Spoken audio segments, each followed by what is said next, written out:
yan dyan? Ano ba yan? Gulaman, tapos tubig na pinalasa ng ano. Pinalasa ng magic tubig. Nilagyan ng asukal. Parang maraming flavor, ano? Sarap ba yan? Opo, tikman nyo. 20 lang. Ito lang. Pwede 10? Bawal. 10 lang. Pampaba ng buhay. Pahaba ng ano yan, buhay, no? Walang 10. 10 lang, titikman nga eh. Ano? 10 na ba 10? Oo, 10 Dito sa lang. akin eh. Kanina yan? Lalakad ang taba, pinabantay lang. 10 lang. Ito maliit. 20 lang. Eh, mali ito.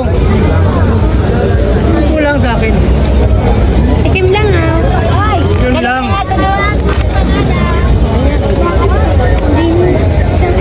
Kulang gusto ko eh. Ano? Bang meron dyan? Hindi ko alam ba? Nakikita ko lang nalalagyan niya ng tubig. Tapos yung nalalagyan ng panlasa. Kuha mo. Tikman natin to. Parang tubig lang ah. Pare, 10 lang pare.